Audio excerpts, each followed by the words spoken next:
माननीय अध्यक्ष जी, मैं समझता हूं इस बजट के अंदर देश के जो सबसे ज्यादा आबादी, जिनका जीवन 60% से ज्यादा खेती और किसानी पर निर्भर है, उस मंत्रालय की चर्चा में आपने मुझे बोलने का मौका दिया। अध्यक्ष जी, आपका बहुत बहुत आभार व्यक्त करते हैं। अध्यक्ष जी, आपके माध्यम से हम आभार व्यक्त करना चाहते हैं अपने राष्ट्रीय अध्यक्ष आदरणीय अखिलेश यादव जी का भी, जिन्होंने पार्टी की ओर से मुझे यहाँ पर किसानों के मुद्दे पर अपनी बात को कहने का मौका दिया। अध्यक्ष जी, राष्ट्रपिता महात्मा गांधी जी कहते थे कि भारत की आत्मा गांव में बसती है, और भारत की आत्मा जब गांव में बसती है तो गांव की तरक्की और खुशहाली के बिना देश की तरक्की संभव नहीं है। श्रद्धेय नेताजी ने हमेशा कहा कि भारत की तरक्की और विकास का रास्ता अगर कहीं से निकलता है तो खेतों और खलिहानों से निकलता है। अर्थव्यवस्था के बहुत बड़े बड़े विद्वान इस सदन में मौजूद हैं। श्रद्धेय नेताजी ने हमेशा कहा कि अगर देश की अर्थव्यवस्था को दुरुस्त करना है तो किसानों को आप संपन्न कर देंगे तो बाजारों की भी वैल्यू बढ़ जाएगी, लोगों की परचेजिंग पावर भी बढ़ेगी और देश की अर्थव्यवस्था भी बढ़ेगी। सभापति जी, माननीय वित्त मंत्री जी द्वारा जब बजट पेश किया गया तो माननीय अध्यक्ष जी, तो लगातार ये कहा गया अब तक का सबसे बड़ा बजट है, 50 लाख करोड़ से ज्यादा का बजट है।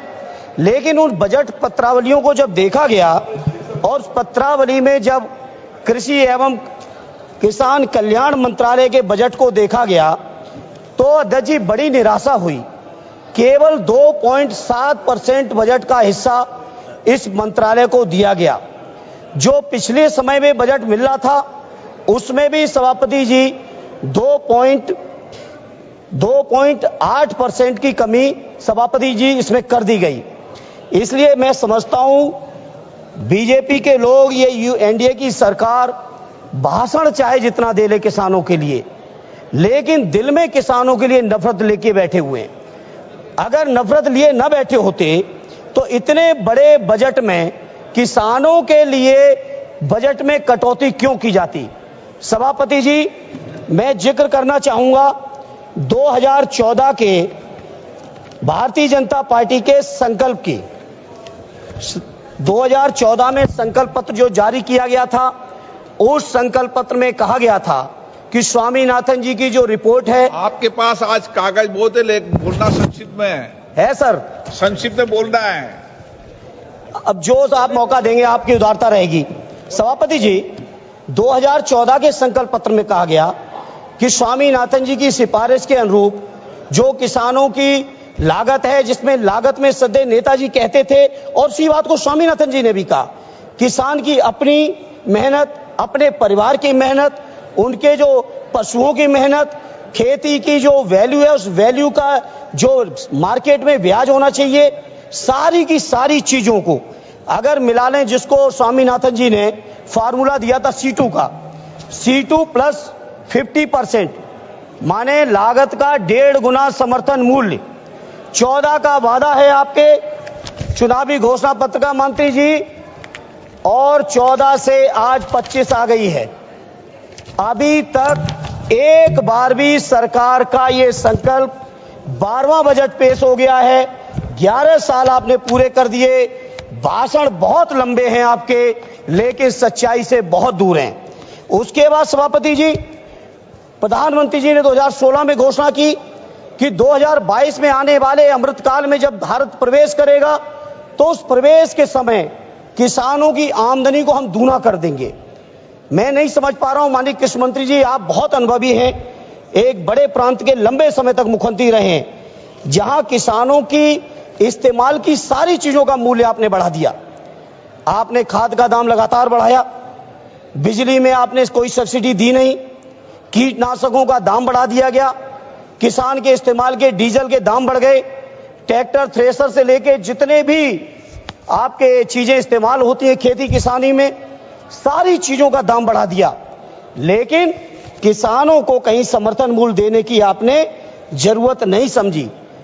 जहां आपने वादा किया था दोगुनी आमदनी का, जहां आपने वादा किया था C2 प्लस 50% का, आज मैं बड़ी जिम्मेदारी से सभापति जी कहता हूं, देश के किसानों की हालत यह है कि अगर वो कर्ज न लें तो लागत भी ऐसी लागत के बराबर भी कहीं मार्केट में मूल्य नहीं है। स्वामीनाथन जी ने कहा था कि किसानों की आमदनी बढ़ानी है तो 43,000 मंडियों की देश में जरूरत है, लेकिन उन मंडियों की अभी देश के अंदर केवल स्थिति है 7,000 की। और जब से एनडीए की सरकार आई है 11 साल से, मैं पूछना चाहता हूं मंत्री जी, जवाब दे दीजिएगा, प्राइवेट सेक्टरों ने तो मंडियां बढ़ा ली, साइलोज बना लिए, प्राइवेट खरीदारी का इंतजाम तो है, लेकिन कहीं भी सरकारी मंडियां आपने बढ़ाने का काम किया हो तो उसका डेटा दे देना। उत्तर प्रदेश के अंदर आदरणीय अखिलेश यादव जी ने मुख्यमंत्री रहते हुए विशेषकर बुंदेलखंड से लेकर उत्तर प्रदेश के विभिन्न इलाकों में सैकड़ों मंडियां बढ़ाई थी, उन मंडियों को नहीं बढ़ाया। और तो और कन्नौज के अंदर आलू की, मैनपुरी के अंदर अनाज की एक बहुत बढ़िया मंडी तैयार की थी एक्सप्रेस वे के ऊपर, जिससे किसान अपनी फसलों को सीधे देश के किसी भी कोने में पहुंचा सके। उन मंडियों को भी मंत्री जी आप जानकारी जुटा लीजिएगा, उन मंडियों को भी आपकी सरकार ने नहीं बनाया। और मैं ये बात मैं इसलिए कह रहा हूं क्योंकि जब सत्ता पक्ष की तरफ से कोई खड़ा होता है तो डबल इंजन की बातें करते, डबल इंजन की बातें करते।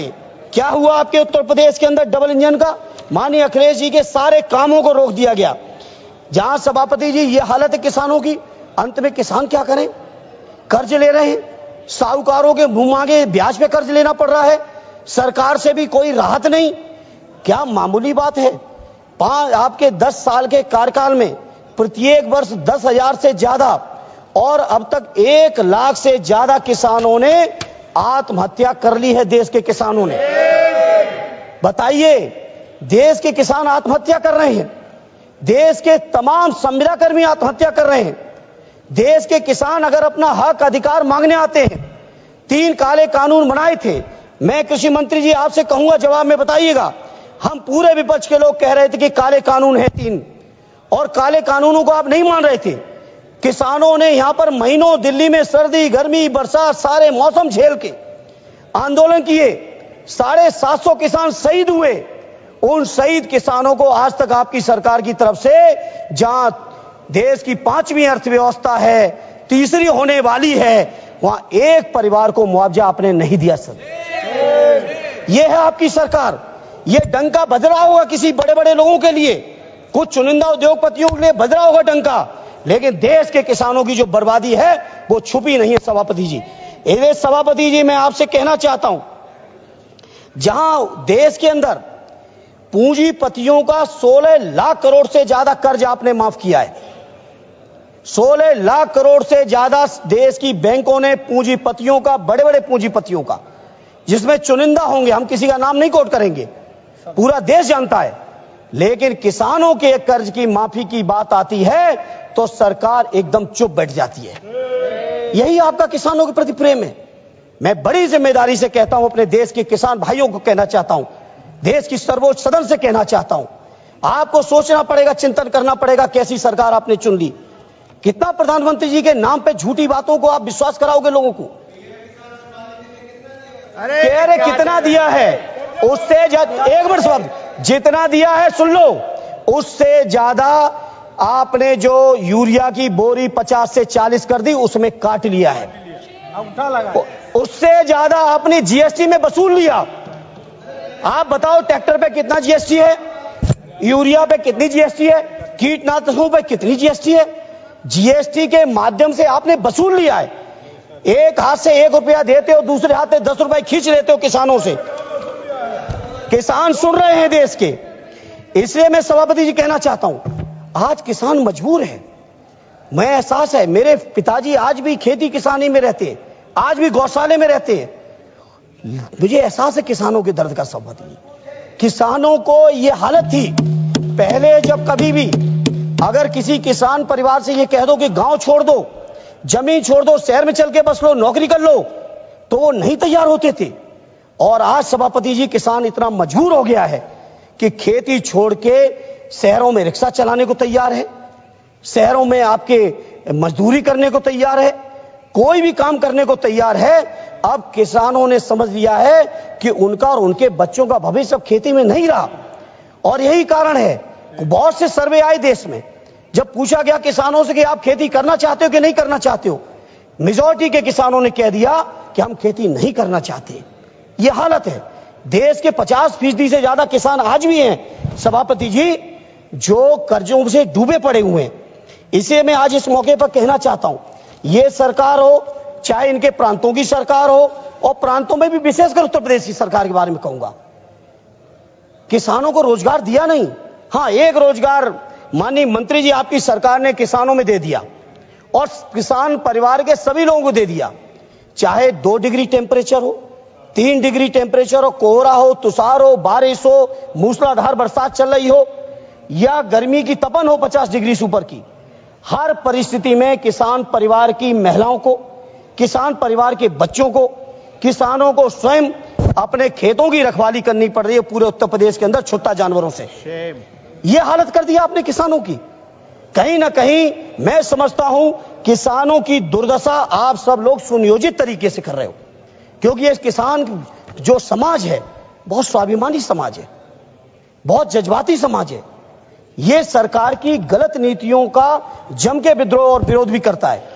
इसलिए सरकार चाहती है किसान कर्ज में उलझे रहें, किसान अपनी समस्याओं में डूबे रहें, किसानों में कहीं संपन्नता ना जाए। किसानों में संपन्नता आएगी तो उनके परिवारों के लोग नौकरी से लेकर सम्मान स्वाभिमान का जीवन जिएंगे। ये सरकार पूरी तरह से चाहती है कि कैसे भी किसान बर्बाद हो।